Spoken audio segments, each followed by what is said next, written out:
Am I therefore become your enemy because I tell you the truth?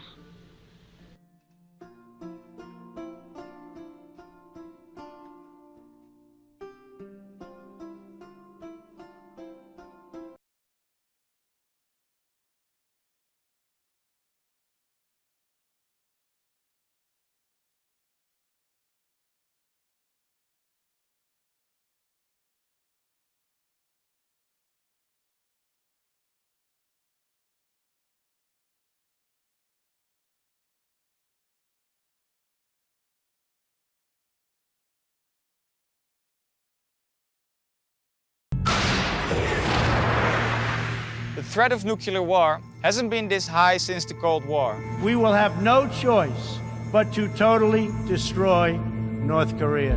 To better understand this existential danger, I want to speak to soldiers who've experienced atomic bomb explosions up close.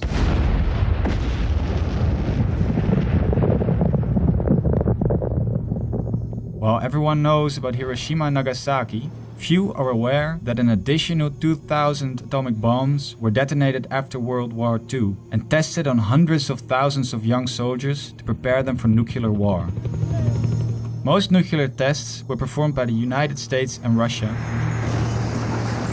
but 20,000 British soldiers were also involved. These missions were secret, and up until recently, the veterans weren't allowed to discuss them. North Korea best not make any more threats to the United States. They will be met with fire and fury like the world has never seen. He has been very threatening beyond a normal statement. And as I said, they will be met with fire, fury, and frankly power, the likes of which this world has never seen before. Thank you. Thank you. Thank you. August 9th, 1945. The Nagasaki nuclear explosion. August 6th, 1945. The Hiroshima nuclear explosion.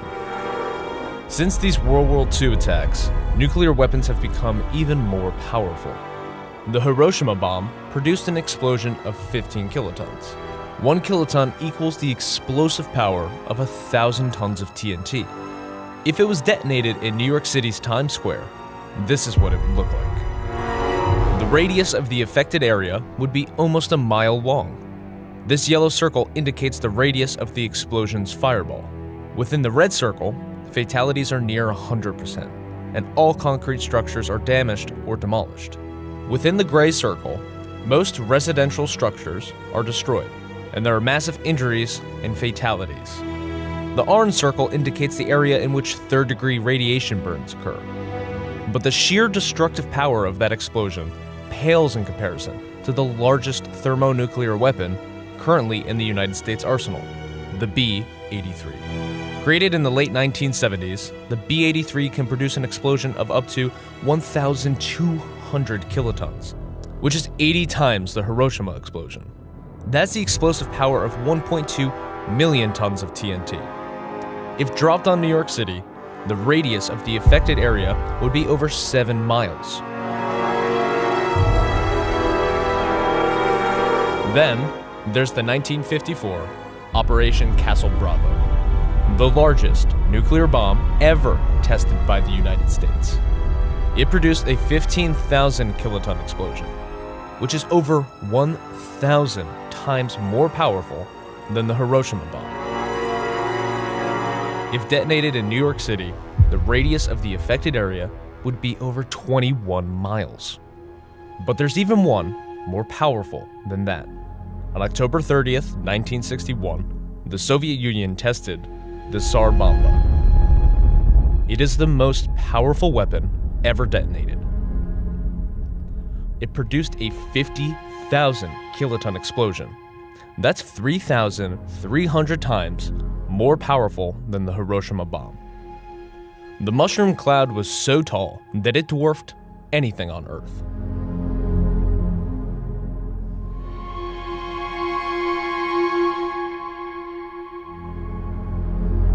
If dropped on New York City, the radius of the affected area would be over 31 miles. The Tsar Bomba was created over 5 decades ago. Today, there are an estimated 14,900 nuclear weapons in the world. If not for the Partial Nuclear Test Ban Treaty of 1963, we might have even more powerful bombs today.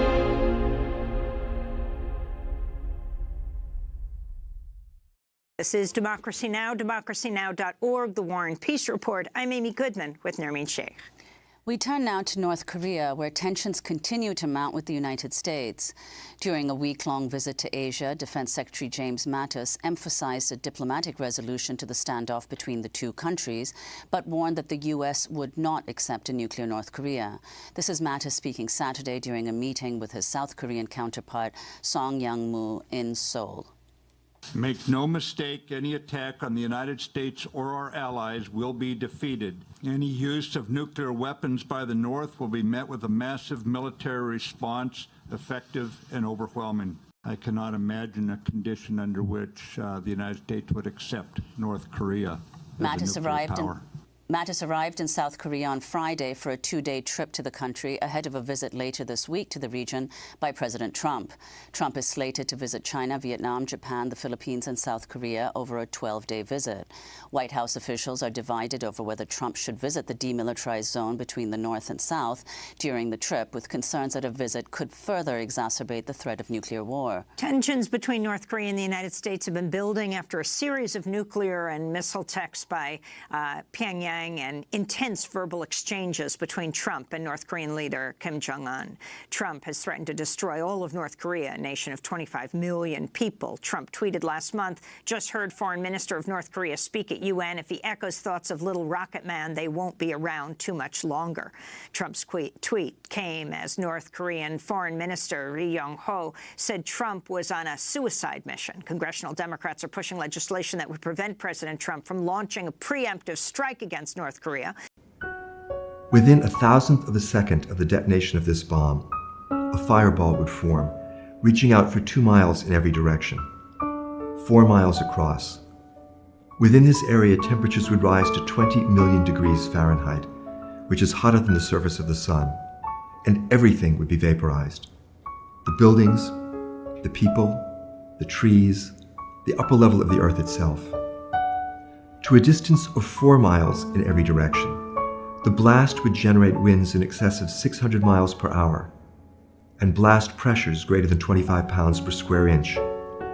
Forces of this magnitude can destroy anything that human beings can build. Underground shelters would collapse. To a distance of 6 miles in every direction, the heat would be so intense that automobile sheet metal would melt. To a distance of 10 miles in every direction, the blast would still generate winds in excess of 200 miles per hour and blast pressures greater than 10 pounds per square inch. Forces of this magnitude would level wood frame buildings, masonry buildings. A modern steel and concrete building would see its walls and floors swept out. Just the steel skeleton would remain. To a distance of 16 miles in every direction, the heat would be so intense that everything flammable would burn.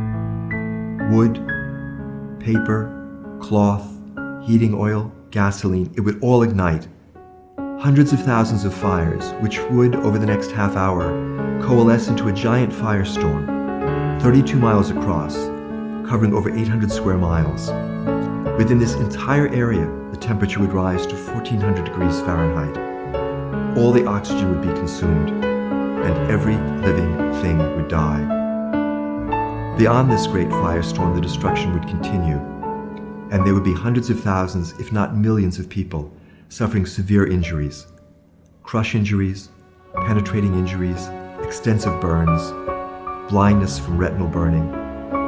All of these people would need intensive medical care, but it would not be available because most of the hospitals would be destroyed, most of the doctors and nurses and other health professionals would be dead, there'd be no electricity to run the ventilators and cardiac monitors, most of the medical supplies would be exhausted within hours, and the vast majority of these people would not receive any medical care at all. They would die alone and in great pain. And if this attack were part of a large-scale war between the United States and Russia, This level of destruction would be visited on every metropolitan area in the United States and in Russia. A study which Physicians for Social Responsibility published in 2003 showed that if just 300 of the warheads in the Russian arsenal detonated over urban targets in the United States, something between 75 and 100 million people would die in the first half hour. In addition, the entire economic infrastructure would be destroyed. The transportation system, the communications network, the public health system, all the things that a modern industrial country requires to maintain its population, all of these things would be gone. And it is probable that in the ensuing months, the vast majority of the American and Russian population, those who were not killed outright in the first half hour of the attack, they too would die from starvation, from exposure, from epidemic disease, from radiation poisoning. Nuclear-armed countries are collectively in possession of 13,865 warheads, according to a report published by the Stockholm International Peace Research Institute. The availability of reliable information on the status of the nuclear arsenals and the capabilities of nuclear-armed states varies significantly. Some countries have disclosed considerable information about their respective nuclear stockpiles and capabilities, while some provide little or no information about the status, nuclear weapon capabilities, force numbers, or size of their arsenals. In today's video, we'll be presenting 9 countries in the world that have the most nuclear warheads today based on the SIPRI data, so here we go.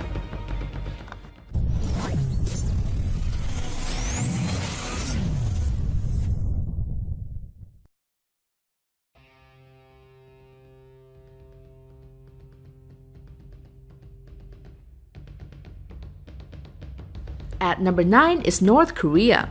North Korea has a military nuclear weapons program and as of early 2019 is estimated to have an arsenal of approximately 20 to 30 nuclear weapons and sufficient fissile material for an additional 30 to 60 nuclear weapons. North Korea has also stockpiled a significant quantity of chemical and biological weapons. At number 8 is Israel. Estimates of Israel's stockpile range between 80 to 90 nuclear warheads, and the country is believed to possess the ability to deliver them in several methods, including by aircraft as submarine-launched cruise missiles and the Jericho series of intermediate to intercontinental range ballistic missiles. At number 7 is India. India has developed and possesses weapons of mass destruction in the form of nuclear weapons. Although India has not made any official statements about the size of its nuclear arsenal, recent estimates suggest that India has 130 to 140 nuclear weapons. At number 6 is Pakistan. Pakistan is one of 9 states to possess nuclear weapons. Estimates of Pakistan's stockpile of nuclear warheads vary, and the analysis published in Stockholm International Peace Research Institute in 2018 estimates that Pakistan has 150 to 160 nuclear warheads. The 5th country in the world that has the most nuclear warheads today is the United Kingdom. The analysis published in the Stockholm International Peace Research Institute in 2018 estimates that United Kingdom has 120 deployed warheads, other warheads is 80 numbers, which sums up to a total of 200 inventory. The number of nuclear warheads in China's arsenal is a state secret. China is estimated by the SIPRI to have an arsenal of about 290 total warheads as of 2018. According to some estimates, the country could more than double the number of warheads on missiles that could threaten the United States by the mid-2020s. At number 3 is France. France is one of the 5 nuclear weapon states under the Treaty on the Non-Proliferation of Nuclear Weapons, but is not known to possess or develop any chemical or biological weapons. It has a total of 300 nuclear warheads, 280 of which have been deployed. At number 2 is the United States. It was the first country to manufacture nuclear weapons and is the only country to have used them in combat with the separate bombings of Hiroshima and Nagasaki in World War II. As of 2019, the US has an inventory of 6,185 nuclear warheads, 1,750 of which have been deployed. At number 1 is Russia. According to the Federation of American Scientists, an organization that assesses nuclear weapons stockpiles, as of 2018, the Russian Federation possesses approximately 6,500 nuclear warheads, 1,600 of which have been deployed. In addition to nuclear weapons, Russia declared an arsenal of 39,967 tons of chemical weapons in 1997. The US and Russia possesses comparable numbers of nuclear warheads. Together, these two nations possesses more than 90% of the world's nuclear warheads. Anyway, if you've liked the video, do share, like, and subscribe to our channel. Thank you so much for viewing in. Bye-bye. Israel is concerned that a window of opportunity is fast closing as Iran starts moving some of its uranium enrichment facilities to hardened underground sites. The concern has fueled talk of a possible Israeli bomb and missile strike on Iranian facilities. Michael Eisenstadt, Director of Military and Security Studies at the Washington Institute for Near East Policy, says Israeli aircraft could reach the Iranian targets if they know where all of them are. I think they have the range. They have the weapon systems, they have the ordnance that they could drop on these facilities. The question is whether they have the intelligence and whether they have the ability to impose significant enough damage to justify the risk from their point of view. But analysts say that for a successful strike, the attack plan would have to be perfect, the intelligence flawless, the weather clear, and the targeting accurate. Analysts say the Israelis would have to jam Iranian warning systems and also knock out, suppress in military jargon, all air defenses, assuming that they know where they are. Intelligence historian Matthew Aid says the chances of success, at least in theory, are not good. He questions whether Israel has sufficiently powerful bombs, known as bunker busters, capable of destroying hardened facilities. They may be able to damage badly the Natanz uranium enrichment facility, which is near the city of Isfahan, but the Fordow uranium enrichment facility, which is near the holy city of Qom, is built into the side of a mountain and may be impervious to the kind of munitions that the Israelis currently possess. Any aerial path from Israel to Iran would require refueling en route, making the fighter-bomber aircraft vulnerable over potentially hostile airspace, such as Jordan, Iraq, Saudi Arabia, or Syria. Michael Eisenstadt, however, believes that may not be a problem. Given attitudes in the Arab world towards Iran and Iran's nuclear program, I think a lot of Arab countries would quietly applaud if Israel were to do this, and if Israel had to overfly their territories in order to get to Iran, I don't think they would do anything. But on one point, analysts agree. Any strike at Iran will at best retard Iran's nuclear program, perhaps for a year or two, and will almost certainly invite Iranian retaliation against Israel and perhaps against U.S. and allied interests as well. Gary Thomas, VOA News, Washington.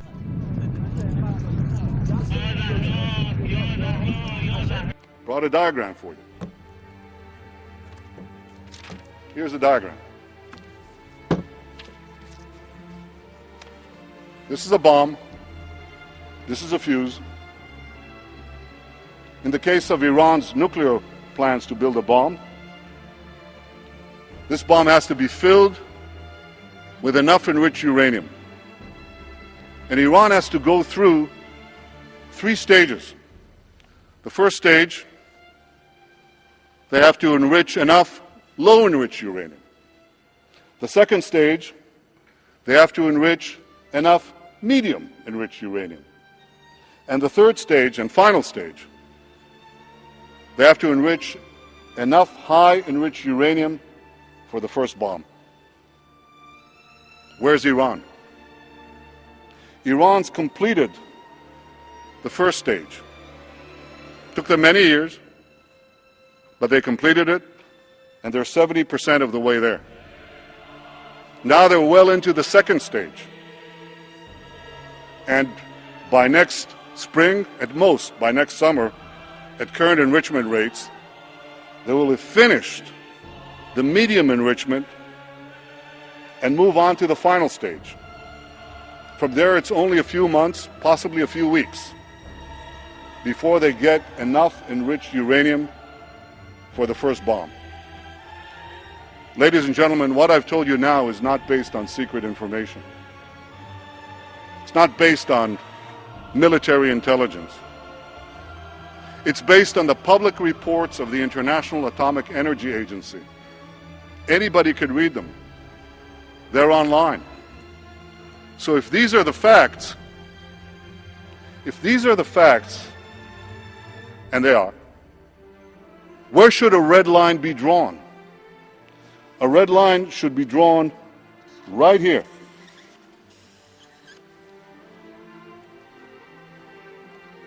Before Iran completes the second stage of nuclear enrichment necessary to make a bomb, before Iran gets to a point where it's a few months away or a few weeks away from amassing enough enriched uranium to make a nuclear weapon. Amid growing nervousness about the prospect of an attack, Margaret Warner reports on the possible repercussions of strikes and counterstrikes between Israel and Iran. Some 1,000 protesters marched in Tel Aviv last weekend, urging the Israeli government not to attack Iran's nuclear facilities. "Bibi, don't bomb Iran," the posters read, calling Israeli Prime Minister Benjamin Netanyahu by his nickname. The protest reflected mounting concern among Israelis that their leaders may be on the verge of launching a preemptive strike against Iran's expanding nuclear program. Though the Iranian regime has vowed to destroy the Jewish state, recent polls in Israel show only 19% would support their government attacking Iran unilaterally. Alarm is growing in Washington as well that an Israeli strike may be in the offing, with unpredictable consequences for the region and the United States. Already there's too much loose talk of war. To the American Israel Political Action Committee early this month, President Obama made a major commitment. He will prevent, not simply contain, a nuclear-armed Iran. Thank you, too, for that strong speech yesterday. But in a White House meeting the next day with Prime Minister Netanyahu, the president continued to argue for giving sanctions and diplomacy more time to work. When I say all options are at the table, I mean it. Having said that, I know that both the Prime Minister and I prefer to resolve this diplomatically. We understand the costs of any military action. Yet that evening, Netanyahu told the AIPAC gathering that as far as Israel is concerned, time is running out. My friends, Israel has waited, patiently waited, for the international community to resolve this issue. We've waited for diplomacy to work. We've waited for sanctions to work. None of us can afford to wait much longer. I think it's highly plausible that Israel would decide to strike Iran's nuclear facilities sometime this year. Journalist Jeffrey Goldberg, who talks frequently with senior Israeli and U.S. officials, is national correspondent for The Atlantic. He says the two allies don't share the same timetable on when preemptive action might be called for, because Israel doesn't have the military might that the U.S. does. The Israelis believe they have a shorter window of opportunity. They believe that the Iranians are building redundancy into their systems, meaning right now you're talking about 5 or 6 or 8 different nuclear sites, but in another year it's going to be 12 or 16 or 20. The calculations are there's going to come a point when we no longer can do this. This is what they tell me. We're not going to be able to do this in 6 or 9 or 12 months. And then it's going to be up to the United States to deal with this issue. The Israelis don't want to subcontract out their existence or the guarantee of their existence to any country, even their best friend in the world, the United States of America. The notion that Israel could attack Iran's nuclear facilities, as it did in Iraq 3 decades ago and Syria in 2007, is not new. But Israel's timeline acquired more urgency recently. Austin Long is a defense analyst and assistant professor at Columbia University. The Israelis have a really robust military capability to destroy the key parts of the Iranian nuclear facility or the nuclear program. Those include the uranium enrichment site at Natanz and the processing plant at Isfahan. But there's a newer, harder-to-attack enrichment facility revealed in late 2009 that's buried under 300 feet of rock at Fordo, near the holy city of Qom. This is an incredibly challenging target, much more challenging than Natanz or any of the other facilities. To get at these facilities, the most direct route for Israeli warplanes would be due east across Jordan and Iraq. Tammo's sites long said Israel will likely deploy its modified F-16 jets carrying 2,000-pound bunker buster bombs. To Fordo would go its F-15 jets carrying 5,000 as well as 2,000-pound bombs. But those bombs would have to hit with unprecedented precision. It would require 6 or 7 5,000-pound bunker busters sort of impacting one after another on the same spot. You would have opened essentially a crack or a tunnel down through 80-90 meters of rock. The idea would be to have one bomb that finally went all the way through into the space where the centrifuges are and then exploded. These are very accurate weapons, but getting 7 bombs to sort of line up would require using many more than 7 bombs on the same point. So you're talking the Israelis would have to drop 75 or more weapons on the same aim point to have any confidence at all that this would work. Even if that operation works, no one's sure how long it would set back Iran's nuclear program. Even more imponderable is how would Iran respond, and what would be the fallout for Israel, the Middle East, and the United States? The only thing that's completely certain is that Iran does respond. There's no way Iran doesn't respond. It will respond against Israel primarily. Matthew Levitt heads the Counterterrorism and Intelligence Program at the Washington Institute for Near East Policy. Really all comes down to how extensive is the strike, the Israeli strike? How many people are killed in that strike? How badly is the nuclear program hurt in that strike? And therefore, how severe do the Iranians feel they need to respond to such an attack? Because they understand that they will be inviting a response to their response. Last week, the Supreme Leader, Ayatollah Ali Khamenei, promised swift retaliation if any Iranian nuclear sites are hit. We do not possess nuclear weapons, nor will we make them. But in the face of enemy attacks, whether it is America or the Zionist regime, in defense of ourselves, we will attack them at the same level they have attacked us. But there's argument about whether Iran would carry through on that threat. If Iran should engage in a direct military attack against Israel, there is always the risk of U.S. involvement, and the Islamic Republic would do anything in its power to avoid U.S. intervention in such a conflict. Ali Alfaneh, a resident fellow with the American Enterprise Institute in Washington, believes that risk would keep Iran from retaliating directly against Israeli military targets. They know that if they start a conflict which would spin out of control and which would involve the United States, that would be a very, very costly conflict. There's another option, Alfaneh said, more advantageous to Iran and the future of its nuclear program. On the diplomatic front, Iran would first of all mobilize the world opinion against Israel and depict itself as a victim of Israeli aggression.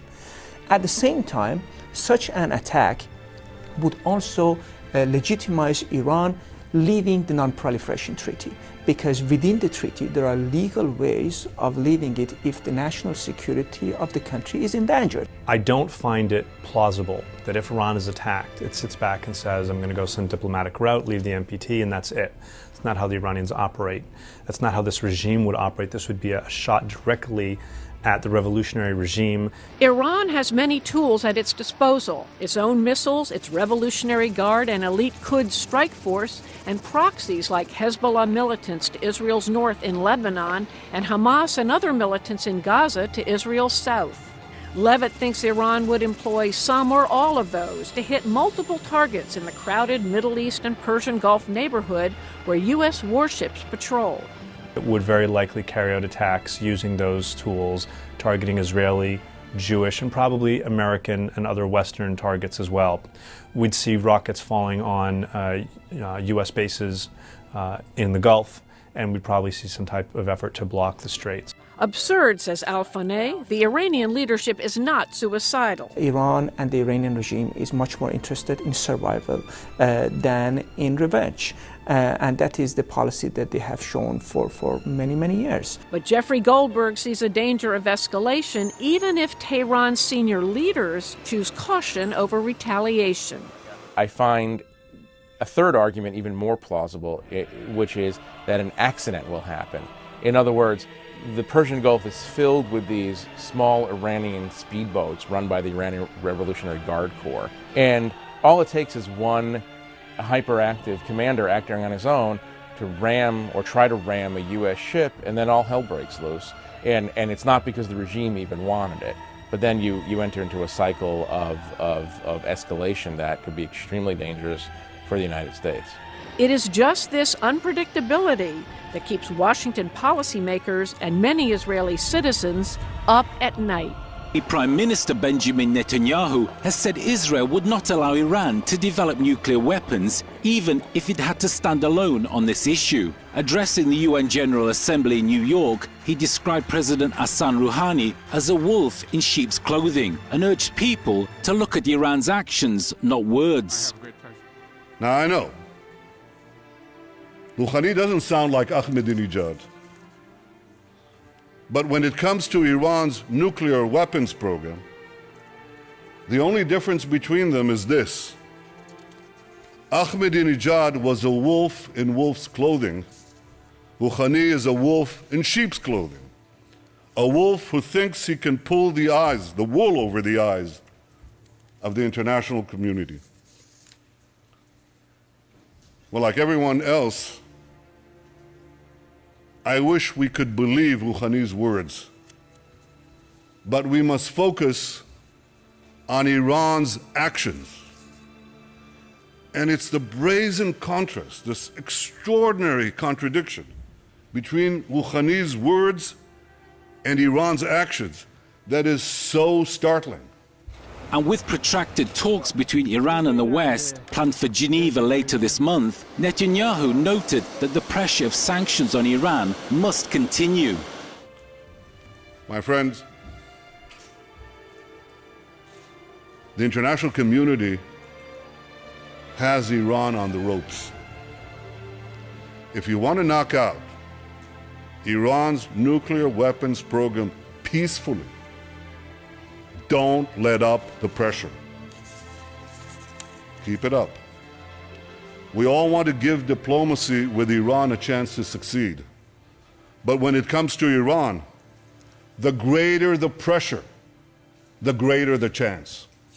Israel's Prime Minister also told the UN that Israel would not allow Iran to have nuclear capability, as Israel's future was threatened by a nuclear-armed Iran seeking its destruction. Israel will never acquiesce to nuclear arms in the hands of a rogue regime that repeatedly promises to wipe us off the map. Against such a threat, Israel will have no choice but to defend itself. I want there to be no confusion on this point. Israel will not allow Iran to get nuclear weapons. If Israel is forced to stand alone, Israel will stand alone. Yet in standing alone, Israel will know that we will be defending many, many others.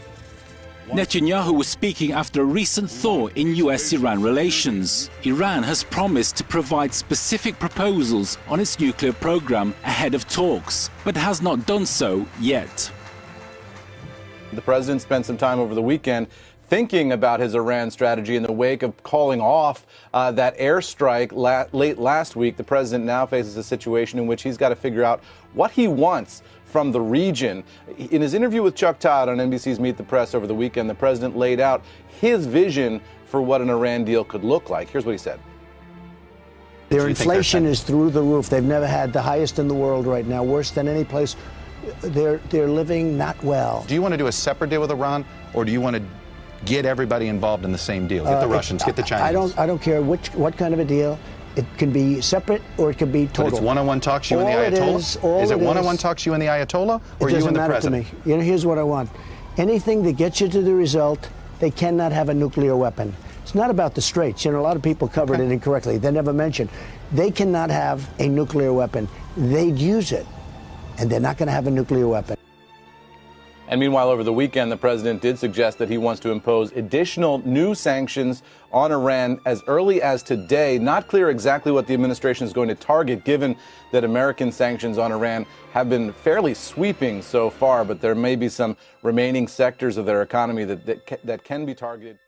I've long said that the greatest danger facing our world is the coupling of militant Islam with nuclear weapons. And I'm gravely concerned that the nuclear deal with Iran will prove to be the marriage certificate of that unholy union.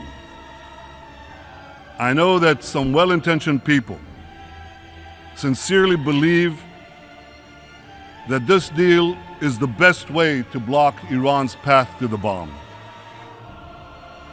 But one of history's most important, yet least learned lessons is this: the best intentions don't prevent the worst outcomes.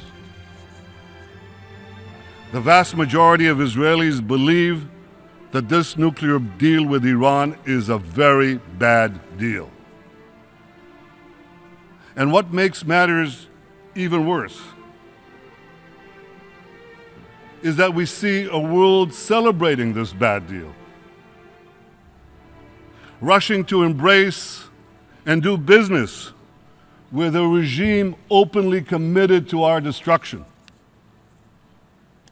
Last week, Major General Salehi, the commander of Iran's army, proclaimed this, quote, "We will annihilate Israel for sure. We are glad that we are in the forefront of executing the Supreme Leader's order to destroy Israel." End quote. And as for the Supreme Leader himself, a few days after the nuclear deal was announced, he released his latest book. Here it is. It's a 400-page screed detailing his plan to destroy the state of Israel. Last month, Khamenei once again made his genocidal intentions clear before Iran's top clerical body, the Assembly of Experts. He spoke about Israel, home to over 6 million Jews. He pledged, quote, "There will be no Israel in 25 years." End quote. 70 years after the murder of 6 million Jews, Iran's rulers promised to destroy my country, murder my people. And the response from this body, the response from nearly every one of the governments represented here, has been absolutely nothing. Utter silence. Deafening silence.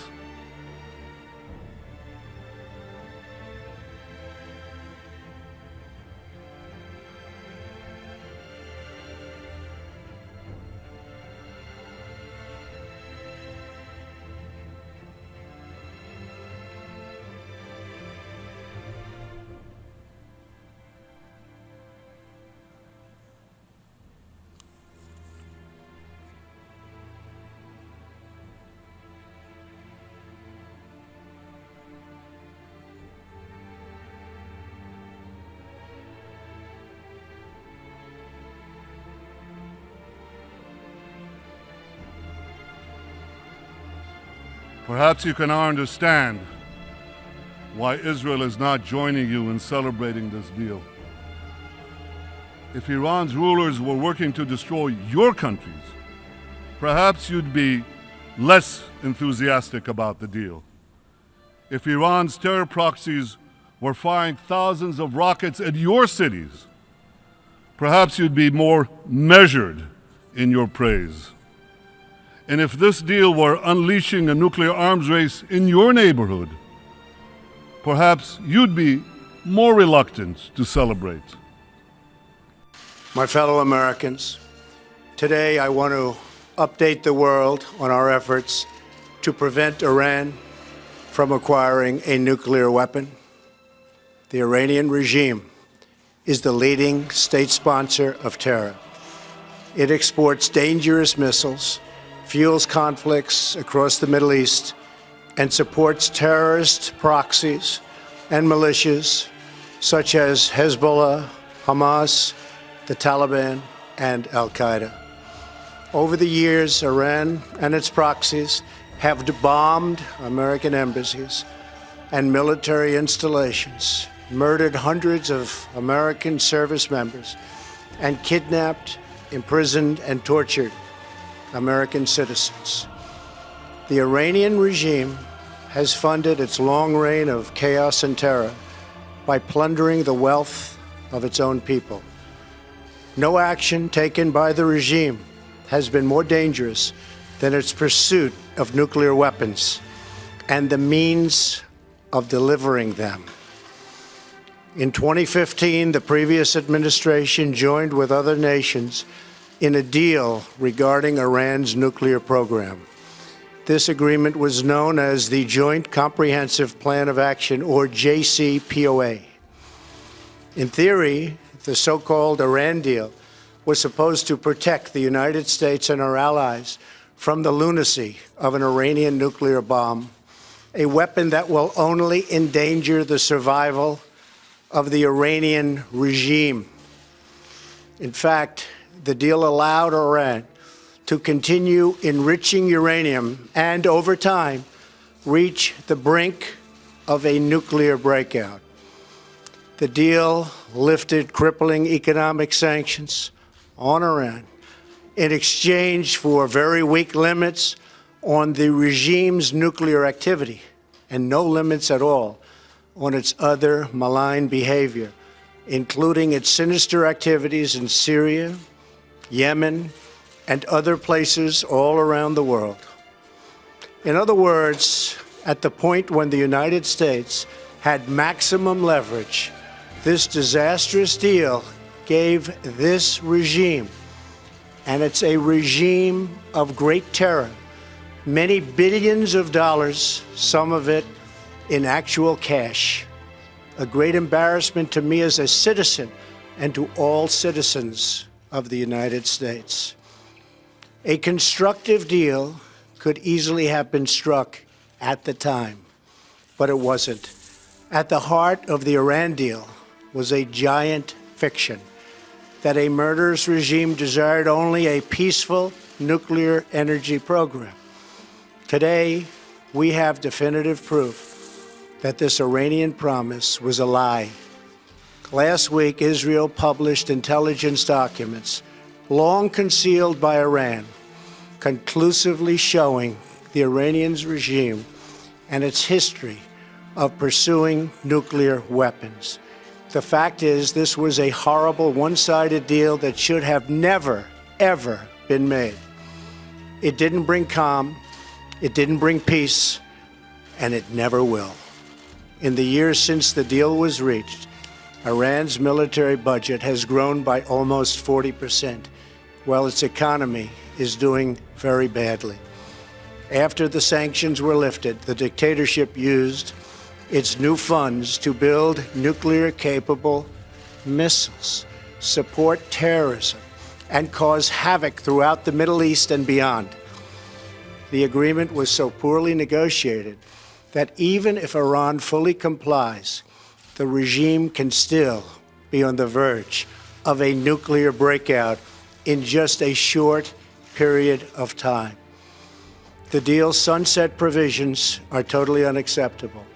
If I allowed this deal to stand, there would soon be a nuclear arms race in the Middle East. Everyone would want their weapons ready by the time Iran had theirs. Making matters worse, the deal's inspection provisions lack adequate mechanisms to prevent, detect, and punish cheating, and don't even have the unqualified right to inspect many important locations, including military facilities.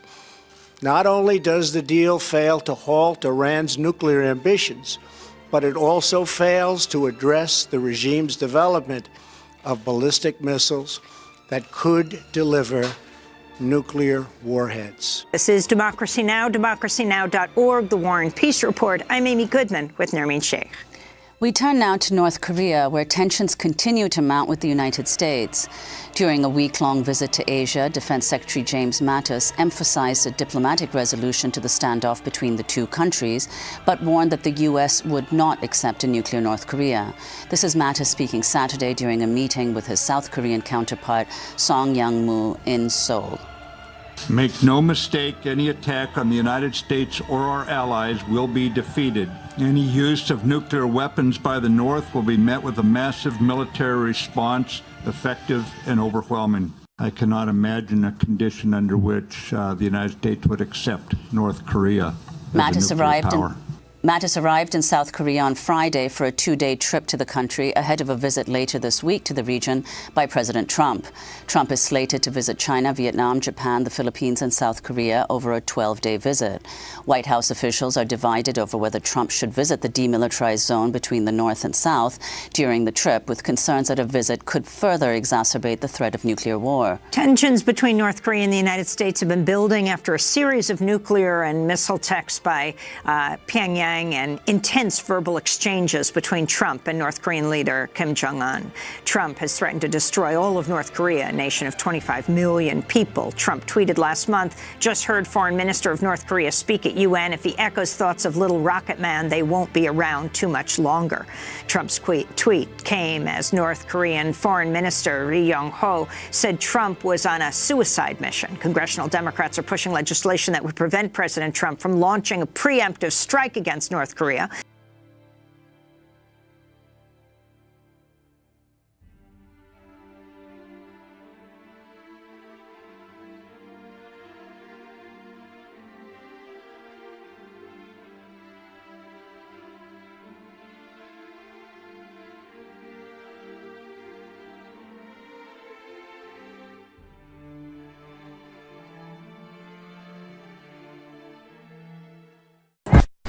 Am I therefore become your enemy because I tell you the truth?